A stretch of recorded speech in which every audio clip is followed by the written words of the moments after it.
Fala, meu querido, sejam bem-vindos ao canal do Creuso.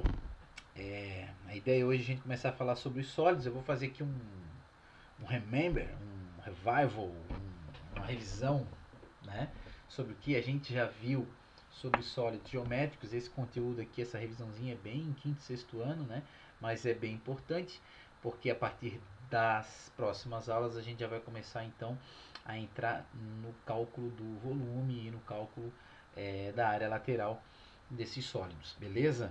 Então, os sólidos geométricos, gente, eles podem ser divididos em dois grandes grupos, né? Os grupos dos corpos redondos e o grupo dos poliedros, assim como vocês estão vendo aí na tela de vocês. Corpos redondos, assim como o nome já diz, são estruturas tridimensionais que têm partes arredondadas, tá? Pode ter parte plana também, mas são arredondadas, tá? E os poliedros, eles são formados por o que a gente chama de faces. Erroneamente a galera diz que é lado, né? Em matemática, o lado ele vai existir só nos polígonos, né? Então eu vou ter o polígono 3 lados, 4 lados, 5 lados, então tem o pentágono, o triângulo, o quadrilátero. Os poliedros a gente utiliza face, tá? Então, a ideia hoje é a gente estudar esses dois grandes grupos, tá? Fazer uma revisãozinha sobre os elementos deles, o que tem, colocar, falar um pouquinho sobre o nome e tal, né? Então, a gente começa estudando os corpos redondos. Basicamente, eles podem ser obtidos através da rotação de um polígono ou de uma semicircunferência, né, como vocês estão vendo aí embaixo. Então, por exemplo, se eu pego aqui um retângulo e eu dou um giro a partir desse eixo aqui, desse eixo de simetria, então eu vou formar o meu cilindro, né? A mesma coisa aqui, se eu tenho uma semicircunferência e eu rotaciono ela, poderia ser até uma circunferência completa, enfim, bem no meu eixo central aqui passando pelo centro, né, da circunferência, eu vou ter uma esfera. E se eu tenho um triângulo, também rotaciono ele pelo eixo e de um dos lados aqui, o que eu vou ter? Vou ter o meu cone, né? Então esses são os sólidos que a gente chama de corpos redondos, tá? Eles também têm elementos e a gente vai estudar daqui a pouquinho. Nós também temos outros sólidos, né? Várias estruturas que a gente tem aí, a própria garrafinha d'água, estou sem nenhuma aqui, né? Estruturas muito doidas aí, muito mais complexas, né? Então vocês vão se deparar com essas estruturas lá quando vocês estiverem lá na disciplina de cálculo, que a gente vai precisar calcular a área, o volume dessas figuras aí. A gente vai ter que recorrer aí para uma matemática muito mais elaborada, né? Que está dentro lá do cálculo diferencial integral. Mas, como a gente ainda está aqui no fundamental, no nono ano, no finalzinho do fundamental 2, né? Indo aí para o ensino médio, a gente vai ter que se conter nesse momento com essas estruturas mais simples, né? Então, por exemplo, aqui, ó, se eu tenho essa estrutura aqui, eu vou tentar, até eu acho que não está muito... se eu tenho essa figura aqui, ó, ela não é bem um quadrilátero não, isso aqui faz uma curvinha, né? Se eu rotaciono ela, eu vou ter esse sólido aqui, né? Essa outra curva aqui que é delimitada por uma função, né? Se eu rotacionar, se eu pegar esse cara e rotacionar para lá, né? Opa!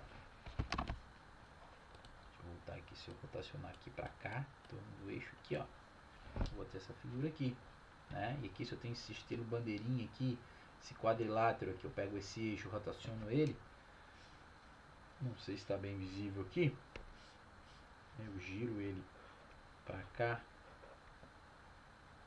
então eu vou ter essa figura aqui de baixo aqui, ó, né? Nas suas devidas proporções, claro, né? E essa aqui também, ó, rotaciono para cá, aí eu vou formar essa rosquinha, essa espécie de toroide aqui, não chega a ser uma toroide, né? Que não vai ter um espaço ali vazio no meio. Ok? Beleza? Então, isso aqui é uma aula mais introdutória, a gente não vai ver tanta matemática assim nessa aula, é mais a matemática para a gente relembrar dos elementos, ok? Então vamos lá. É importante que cada elemento, cada figura, cada sólido, vocês conheçam muito bem esses elementos, tá? Então vou começar pela esfera. A esfera, de certo modo, ela é complexa, mas ela é simples porque ela vai ter um único elemento. Com um único elemento da esfera, que é o nosso raio, ok? Que é o nosso raio, a gente consegue saber Oxi, a gente consegue saber tudo da esfera, tá? Então aqui é o centro, né? Então o único elemento da esfera que eu preciso saber é o raio. É claro que lá na circunferência a gente estudou raio, corda, diâmetro, um monte de coisa. Mas para a esfera, com o raio eu já sei.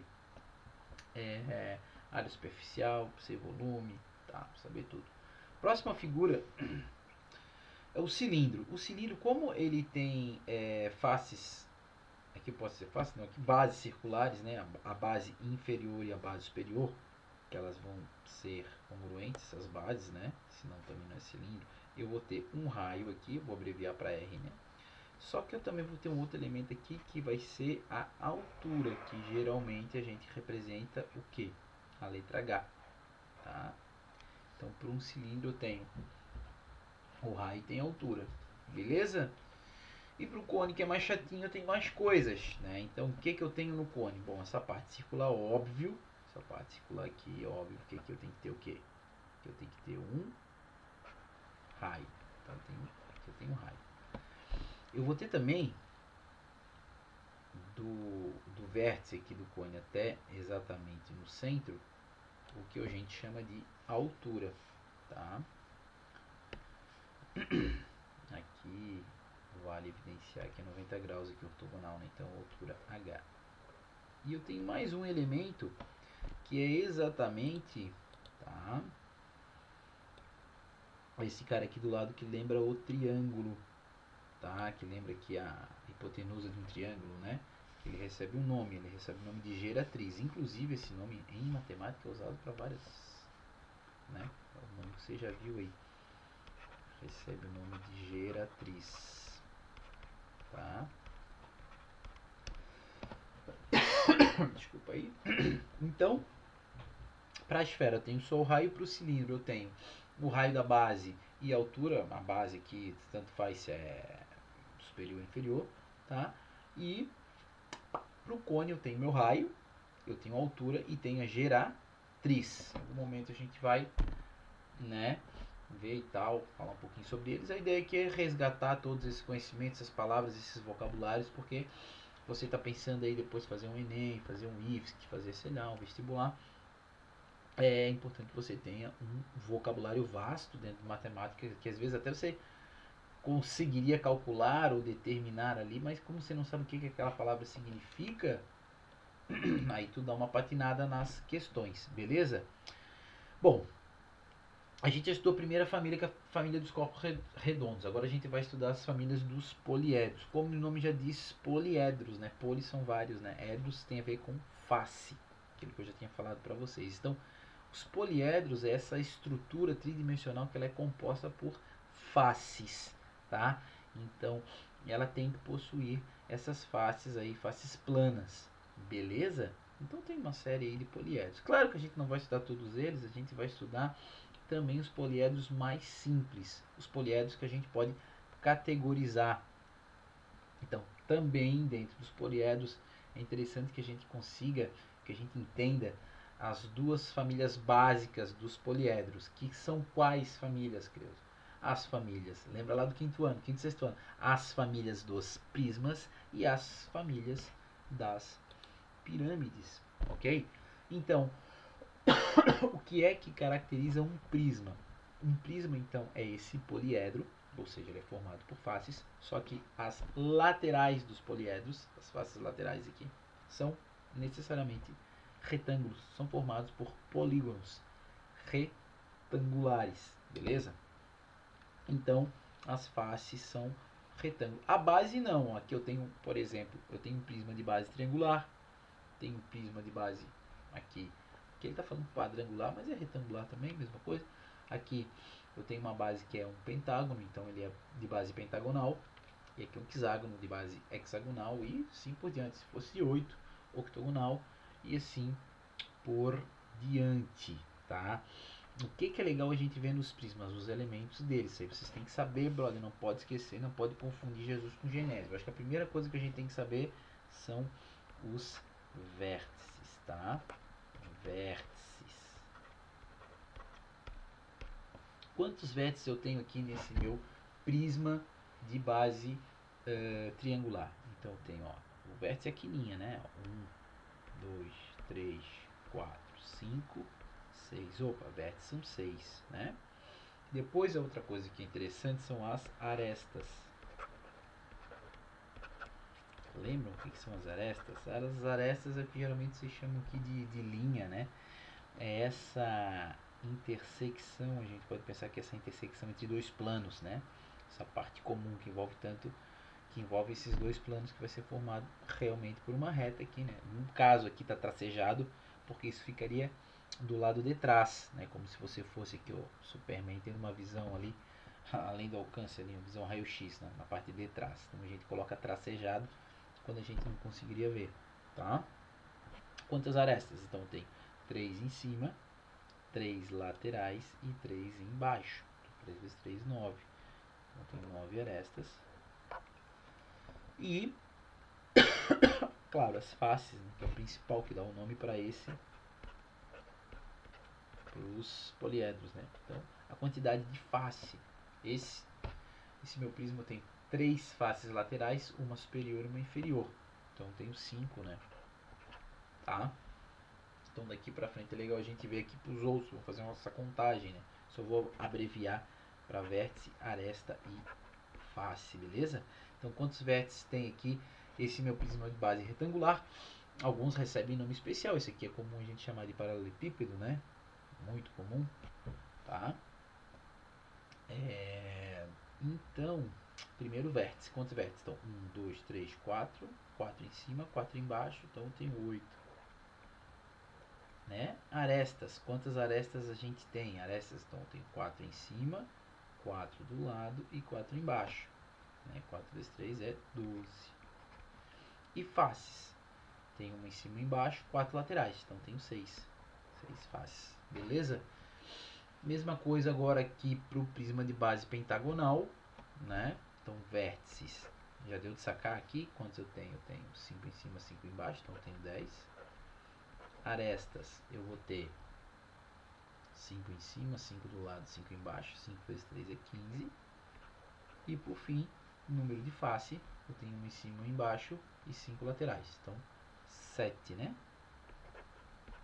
5, 6, 7.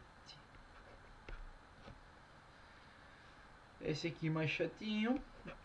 A quantidade de vértices que eu tenho aqui, eu vou ter 6 em cima, 6 embaixo. Então tenho 12. Né? Aresta. Eu tenho 6, desculpa. 6 em cima, 6 do lado, 6 embaixo. 6 vezes 3 é 18. E por fim, face, eu tenho 6, 7, 8.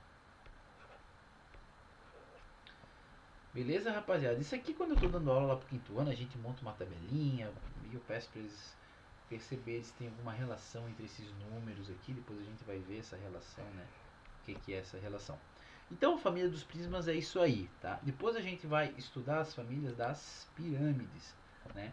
E nas pirâmides, claro, o que acontece aqui, o que diferencia, né? A pirâmide ela vai ter uma base só, tá? Então, ela tem essa característica de ter uma única base.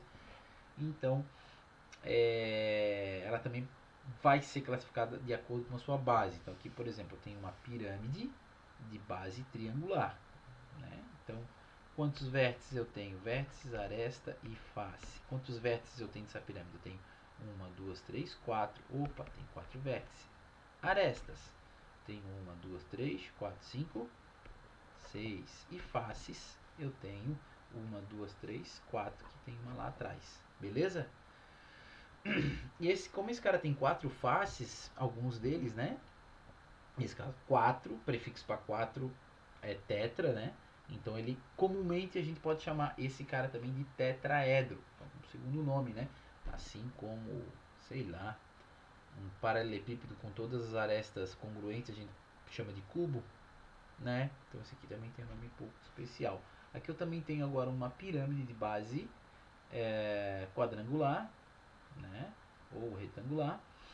Essa pirâmide, ela é, então, vértice. Quantos vértices tem aresta? E face. Face ficou meio zoado, mas tá lá. Vértices, eu tenho 4 embaixo e em cima. Então 5. Arestas, eu tenho 4, 4 tenho 8. E face, eu tenho 5, né? 1, 2, 3, 4 e 5 ali embaixo. Então 5 faces. Tranquilo. Aqui de base pentagonal. Brother, essas outras aqui eu vou deixar com vocês, né? Coloca aí, ó. Né? Quanto que tem aqui, quantos vértices tem, quantas arestas tem, quantas faces tem. Dá uma pausazinha aí, né? Faz o cálculozinho aí pra gente ver. O que acontece, né? Ao estudar aí, então, esses meus poliedros, né? A gente vai acabar chegando em alguma conclusão, né? Vamos fazer mais isso aqui, então. Ó. Por exemplo, o número de vértices, né? Eu vou ter aqui 5 mais 1, 6. Pô, é sempre, né? Uma a mais que a base aqui nas pirâmides. Com certeza que a base triangular tem 4, uma a mais. Que a base é retangular tem 5, uma a mais. Que a base é pentagonal tem 6, uma a mais. Então a gente vai começando a achar uma relação entre esses sólidos, né? Aqui a quantidade de aresta, quantas vão ter? Então eu tenho 5 embaixo, 5 do lado, vou ter que dar 10, né, brother? Face, eu vou ter 5 do lado com mais uma 6, né? Então olha só, aqui já tem uma característica um pouco diferente dos prismas, né? Ó, o número de vértices e o número de face, eles são os mesmos, ó. Estão percebendo? Né? E a quantidade de aresta, ó, em relação à face nesse caso aqui o que? Nesse caso aqui, opa, 2 unidades. Nesse caso aqui, né, a gente vai encontrar uma relação aí, tá? Já vou falar já dessa relação. E por fim aqui então, a gente tem a pirâmide de base hexagonal, número de vértices. Eu tenho 6 com mais um, 7. Beleza? Foi vermelho, é vermelho mesmo. Arestas, eu tenho 6, 6, eu tenho 12. E faces, eu vou ter o quê? Ter 6, 7. 7 faces, tá? Então, o que acontece? Tem um cara que estudou isso aqui há bastante tempo, né? O nome dele era Euler, né? A galera fala que Euler, suíço, né? Quem estuda matemática vai ouvir falar muito desse cara, né? Também vai escutar, vai falar sobre a relação de Euler, às vezes vai aparecer uma outra relação, né? Mas essa aqui é a relação voltada para então os poliedros, beleza? Então o que o Euler lá nos estudos dele ele observou? Ele observou que em qualquer poliedro, se você somar o número de vértices mais o número de face, é exatamente a quantidade de aresta mais 2 unidades, né? Então aqui eu tenho 2 exemplinhos para a gente ver. A ideia também não é me alongar muito, porque isso aqui é uma revisão, mas por exemplo, né? Se eu pegar esse prisma de base retangular aqui, eu posso chamar de paralelepípedo, tem gente que vai chamar de cubo, mas cubo eu não sei se todos os lados, se todas as arestas têm o mesmo tamanho, tá? Olha só, eu mesmo estou fazendo a gafe, eu falei que era lado, né? A gente tem essa tendência de chamar de lado, mas não é lado, é aresta ou face, tá? Essa risquinho aqui é aresta, e se tu estiver contando esse cara aqui é face, beleza? Então vamos ver aqui, ó. Quantas faces ele tem? Tem 6, né? Lembra que eu falei que esse cara aqui, como tem 6 faces, também pode ser chamado de hexaedro, tá? Então 6 faces. Arestas eu tenho 12. Vértices eu tenho o quê? Eu tenho 8. Então olha só, se eu somar vértices mais faces, se eu somar esses caras aqui, eu vou ter 14. Não é isso? Então, vou até colocar aqui, ó. Eu vou ter 8 mais 6. Isso vai ser a quantidade de aresta 12 mais 2. De fato, 8 mais 6 é 14. 12 mais 2, 14. Bateu. A mesma coisa vai acontecer aqui. Então aqui eu tenho um exemplo, por exemplo, de um prisma e aqui de uma pirâmide, né? Ó, se eu somar o vértice e face, eu vou ter 6 mais 6. Isso aqui tem que dar 12, né? Arestas, quantas eu tenho? Eu tenho 10. Mais o 2, que é da relação ou da fórmula, eu consigo chegar nessa igualdade. Então, essa igualdade aqui é interessante a gente saber. Ah, precisa decorar, Cleus, tal. Pô, brother, se tu souber um poliedro e tu aplica uma relação entre eles, eu acho que já fica memorizado, né? Mas então é importante, né? Às vezes cai aí, né? No Enem da vida, no vestibular. E para fechar essa parte dos poliedros, existem esses poliedros que são chamados poliedros de Platão. Platão acreditava-se que na natureza tudo era constituído, poderia ser constituído pelos elementos primordiais, né? Os elementos os primeiros, né? Então, o que o Platão fez? Ele associou cada elemento a um sólido, e esses sólidos eles são classificados de acordo com a quantidade de faces que ele tem. Então, por exemplo, esse cara aqui, ele é a nossa pirâmide de base triangular. Se você for ver, ele tem quatro faces. Então, o prefixo para 4 é tetra, né? Edro é porque ele é um poliedro. Então, tetraedro, esse cara é associado ao elemento fogo. Beleza? Depois aqui, o que eu tenho? Eu tenho o meu hexaedro. Por que hexaedro? Aqui não está aparecendo, né? Teria que ter o tracejado, claro, é uma arte, né? Teria que ter o tracejado aqui, né? Tal. Mas ele tem 6 faces, né? O prefixo para 6 é hexa. Depois o edro, para dizer que é um poliedro, e ele é associado à terra. Beleza? Depois eu tenho o octaedro, né? Aqui também está faltando aqui atrás. Eu não vou saber fazer esse negócio aqui não. Mas teria aqui, né? Eu aqui, brother. Ó, uma coisa mais ou menos assim, sei lá. Teria aqui essa parte que está atrás, né? Então, octa é prefixo para 8, né? Então, de novo, o edro. Ele é associado ao ar, que lembra lá o Avatar, né? Terra, fogo, vento, sei lá, que vento, que ar, enfim. Nada a ver. Tá? E depois eu tenho aqui o nosso colega dodecaedro. O dode é prefixo para 12, tá? Então ele tem 12 faces, esse cara, associado ao universo, bem complexo, né? Desenhar esse cara aqui é treta, beleza? E por fim, a gente tem o nosso icosaedro. Ico é prefixo para 20, tá? Que são 20 faces. Esse cara tem aqui. Beleza? 20 faces associado ao elemento água. Aí, ó. Bem estilo Avatar mesmo. Bom, essa é uma ideia bem antiga. Né? Beleza? Então tá aí. Aqui eu tenho, então, quantidade de vértices, faces, se vocês quiserem contar. Lembrando que tem que estar ligado que tem a parte de trás aqui nesses desenhos que não estão sendo... Né? Não estão sendo... Só pelo desenho fica difícil, né? Quando chega aqui no dodecaedro realmente fica um pouco mais difícil aqui da gente conseguir entender. Então, formado aqui por pentágonos, né? Aqui as faces são pentagonais, aqui o icosaedro são faces triangulares. Então aqui tem o número de faces. Aqui é legal de repente você verificar a relação de Euler, né? Que vértice mais face é igual a aresta mais 2. Então verifique aí, vê se funciona, né? Pega lá, ó, vértice mais face, quanto é que esse cara aqui? Ele é 8. Não é? Então vamos lá. Vértice mais face é igual a aresta mais 2. Quanto que é o vértice? Desculpa, quanto que é a face? É 4. Quanto que é o vértice? É 4. Quanto que é a aresta? É 6. Mais 2 bateu? Aqui deu 8? Deu, Creus. Aqui também deu 8? Deu. Então, a gente poderia colocar uma incógnita aqui nesse cara. Poderia, né, falar para vocês, ó, qual que é o sólido que é formado por 4 faces, 4 faces, 4 vértices, né, e quantas arestas ele possui. Então, substitui aqui na relação, a gente conseguiria encontrar.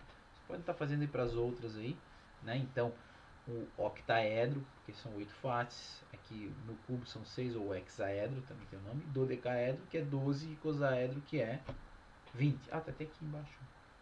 Tá? Beleza? Então tá aí. Tá? Aqui, sem mais delongas, é importante a gente também ter um pouco dessa visão, que é a planificação dos nossos sólidos. Alguns a gente não consegue uma planificação, por exemplo, na esfera ali, a gente não consegue planificar ela tipo 100% ali. O que a gente faz é uma projeção. Inclusive isso é um dos problemas para a gente construir um mapa que seja fidedigno, né? Eu tenho algumas projeções, se você está interessado, pesquisa lá sobre as projeções do mapa.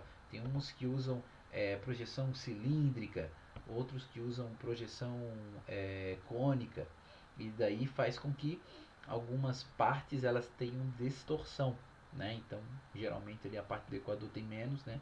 E para os polos vai tendo uma maior distorção, tá?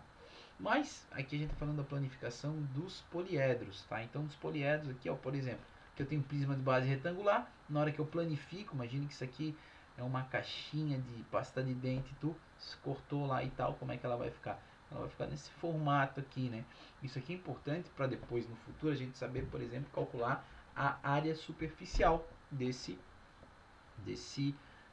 poliedro. Então, por exemplo, como ela é formada por 1, 2, 3, 4 retângulos aqui e mais aqui, poderia ser 2 retângulos, eu vou chamar aqui 2 quadrados aqui, tá?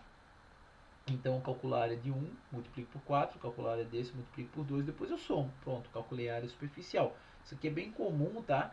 Em questões que envolve presente. Ah, eu tenho presente, eu quero comprar uma embalagem, qual que é o mínimo que eu vou gastar para conseguir cobrir essa caixa? Sei lá, uma caixa de sapato, quero comprar lá um papel para embrulhar.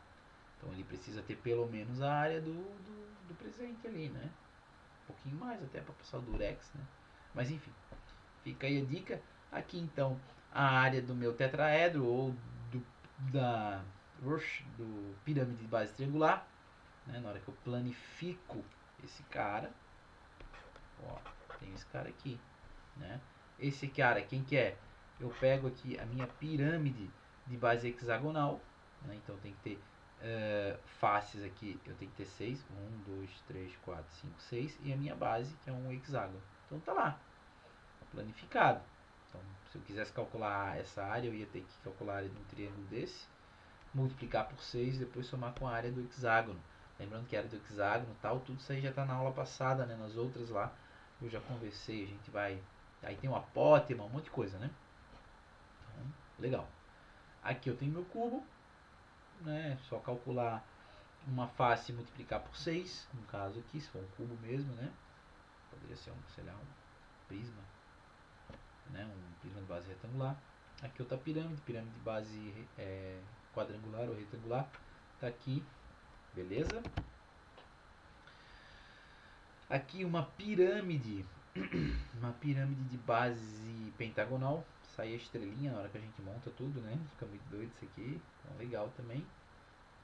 Tem esse cara aqui que também seria a minha versão de não aqui de um cubo, né? Mas aqui com que se a gente quisesse construir, aí tem essa sobrinha que é para colar e tal, né? Mas a ideia é essa daí.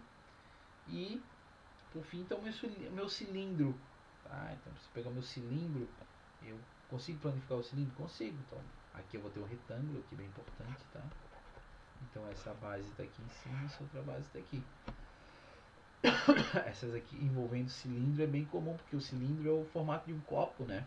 Ah, peguei um copo, enchi com água, calcular o volume, calcular a área lateral, a área da base, enfim. Bastante, isso aí cai bastante, né? Então esses conceitos aí, eles são importantíssimos, né? E por fim, rapaziada, aqui é só pra gente, eu coloquei a planificação, e a gente tem que descobrir qual é o sólido. Aí eu deixo aí pra vocês, vou fazer alguns, né? Então bem fácil, aqui qual que é? Qual é o cubo, né? E o próximo ali, o item B, que eu tenho que, opa, base é triangular, então tem uma pirâmide de base triangular, tem 4 faces, também conhecido como tetraedro, beleza? Aqui o que eu tenho? Bati, né? Olhei esse, puxa, eu tenho um prisma, né? Prisma de base hexagonal, beleza? Aqui eu tenho um cilindro, acabamos de ver. Aqui, prisma de base pentagonal aqui, próximo, prisma de base triangular, paralelepípedo, esse cara aqui, beleza? Aqui eu tenho o que? Que figura é essa? Que é um cone, né, rapaziada?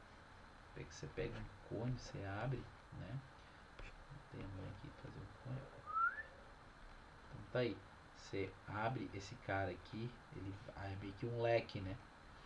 E a base circular tá aqui, tá? Às vezes não dá de ligar leque com terra, mas tem que ter essa noçãozinha. Beleza? E deixa os outros aí para vocês tentarem descobrir, bem simples, bem fácil, tá?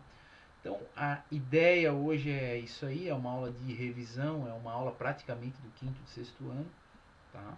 Isso aqui, mas a partir das próximas, então, a gente já começa a estudar os outros elementos, como áreas laterais, o cálculo, né, da área lateral, e principalmente o cálculo do volume, tá? Vai surgir outras figuras aqui, que vai ser o tronco, né, tronco de pirâmide, tronco de cone. Então, nas próximas aulas aí a gente vai avançando, beleza? Deixa o likezinho pro Creus, afinal de contas, quem gosta de matemática sou eu e tu, né? Vale a pena aí, deixa um likezinho pra nós, fortalecer o canal. E até a próxima aula. Valeu, fui, abraço!